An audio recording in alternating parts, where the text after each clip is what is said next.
Hey, today we're going to talk about the BenQ SW272U, the latest from this year, and I'm going to add in the mix the 271C that I have on my right here.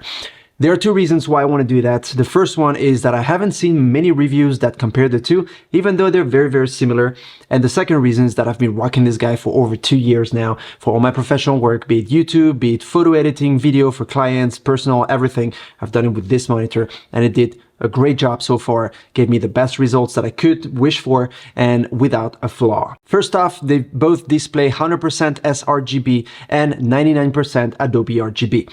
There's one different on the DCI-P3, wherein the new 272U can display up to 99% as compared to 90% on the previous 271C. For those that use that color space, it is a big improvement. For the rest, you're not going to see any difference. There's a better anti-reflective coating that is TUV certified. That basically means that if you have ambient light reflecting on your monitor, you're going to have less glare, it's going to be less disturbing, and it's going to be less of a distraction when you're editing videos or photos. Now, in this video, you can see here that I used my iPhone to lit up the two of them side by side, and you can really tell the difference. Now, obviously, you're never going to do that with a flashlight or with an iPhone, but in case you have some, ambient light reflecting on it, you're not going to have so much distraction. I think the 271C did an amazing job, but once I saw this one in real life and the comparison between the two, I can tell you this is a step further. The Hokey Puck now became wireless, so you can use this guy without any cables. It looks much more streamlined, much neater on your desk, because you can see here that I have a lot of cables dangling around on the 271C. That's always been a little bit of an issue for me.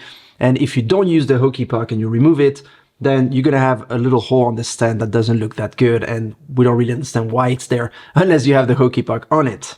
Now, one thing they also changed is the info button that they put in front here, and that basically displays things as brightness, white point, gamma, color gamut, input, current resolution, optimum resolution, and the model name. In terms of minimum power consumption, the new model has now a 34 watt consumption as compared to 37 for the previous model. Not a huge improvement, but they improved what could be improved. Let's talk about power delivery. The new model can now deliver up to 90 watt of power as compared to 60 with the previous model. That is a big step up. It's a third more, and that is what's needed for example, a Mac such as the one that I'm using, a MacBook Pro, so that you can charge the battery, keep it charged, and use the Mac at the same time. It is the optimum amount of power delivery, and it is a very important improvement. I would say this is one of the most useful feature if you're someone that uses an external laptop. I personally don't use a laptop, I use a Mac Mini on my desk, so it makes no difference to me. But if you're someone that goes around with a laptop and that needs to plug it and take it with you, this is the best setup you can get. The weight has also changed. This one weighs 8.6 kilograms compared to 10.9. That is almost 2.5 kilograms more. Now, obviously, this is not something that you bring around with you usually. And if you do, you put it in a car, put it in the box, so you're not going to feel that much of a difference. But if you're using an up and down desk like I'm using on my editing station over there and here for my YouTube videos, it is great to have less weight on your table, so it's less stress on the motors. The SD card placement is much, much better. It is now under here, along with the two USB-A ports that are next to it. So if you have to use them or if you want to use them, you can actually do so now. Wherein before, they were in the back, so you had to swivel your monitor and go find the SD card or the USB-A ports, which was very not intuitive. The bezels are much smaller. They're now infinity bezels, especially on the right and on the left side. You will see there's a little black line still, but what that black line is still the monitor. So when I put this on my desk the first time, I thought it was actually smaller. I didn't think it was 27 inch. I had to take a ruler to measure, but it is in fact the same size. So it just looks more streamlined. It looks more aesthetic, more pleasing to the eyes. The waking time is a point that I have seen nowhere else, but I do want to bring this up because this new monitor takes around 3 seconds to wake up as compared to 10 or more on the previous 271C.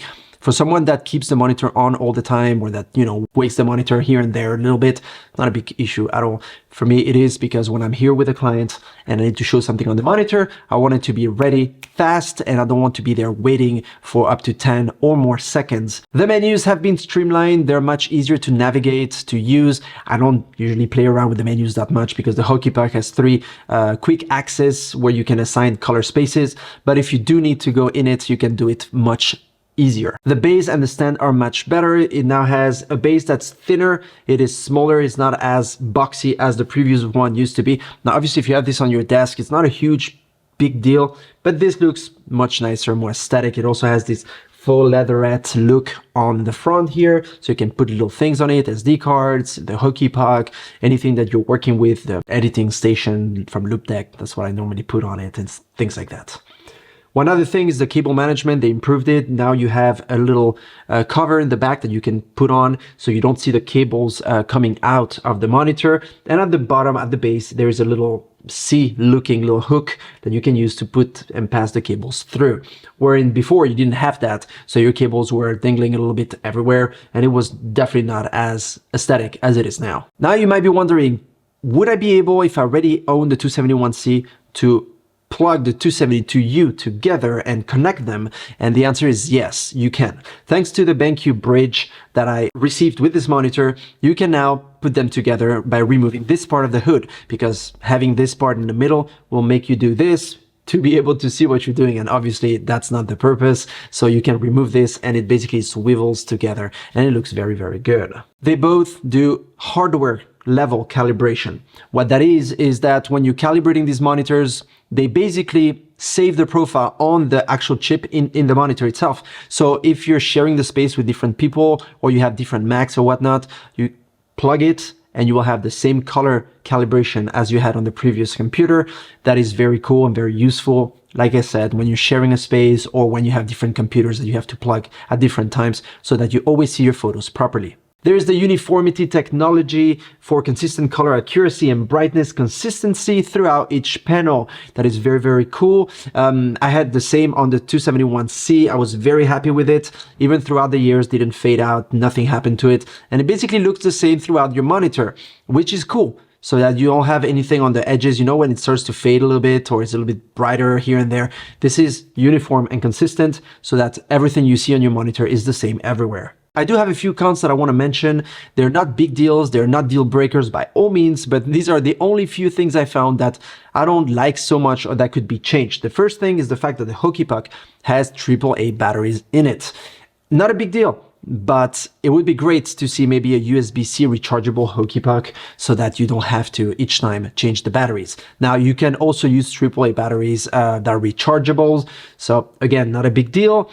And I don't know how long you can use it until the batteries die. So time will tell. I'm sure it's going to last a long time. The other thing is the leather at the base of the stand here. They could have used faux leather or, you know, synthetic leather or whatever, so that it's actually a bit softer and feels like leather. This is actually plastic that is stamped so that it looks like leather. The plastic hook at the back for the cable management, I do find it a little bit flimsy. I don't know if it's going to break over time. You just need to be very careful when you put your cables through to do it slowly, carefully, so you don't break it. A last point that's not a pro or a con, it's more of an info, is the fact that you can use these two monitors using HDMI, that's fine, but you cannot calibrate them. The software, Palette Master Ultimate, will not see it if you connect it through HDMI.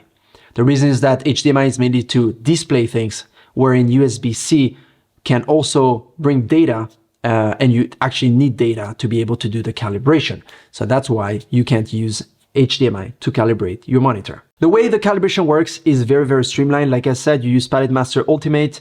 Once you download it, you just open it. You can use a little calibration tool, such as, for example, the Spider X by Data Color. It's the one that I personally use. It works great. On top of the hood here, there is the little window on both of them where you can put your calibration tool through in order to, you know, calibrate it. And once it's there, it's going to tell you exactly where to put the calibration device. You have to tilt your monitor upwards so that the calibration device stays flush against the screen. And then you start your process by just clicking next. What that's going to do is going to do 18 steps. So I do find it a bit more thorough with this new Palette Master Ultimate. It looks like it does a more in-depth calibration that takes about the same time. It's not too long. It's roughly 10 minutes, and then you get your monitor fully calibrated. Now, I set reminders for every 2 weeks. So every couple of weeks, I will have to redo the calibration to make sure that it's always consistent and it's always good. My final verdict for this 272U, it is by itself an amazing monitor. It looks great. It is something I would personally get if I was to choose between these two. Now, it also depends on budget, depends on your needs, because the 271C is also, as of right now, an amazing, great monitor that does everything pretty much that this one does, bar a few things that I mentioned in this review, but it is up to you to decide which one works best for you. Let me know in the comment section below if you own this one and you want to upgrade, or if you don't have any of these, and which one you would buy for what reason. If you have any question, like always, right now in the comment section below, I'll answer as soon as possible. And until next time, take care and don't forget to subscribe. Cheers.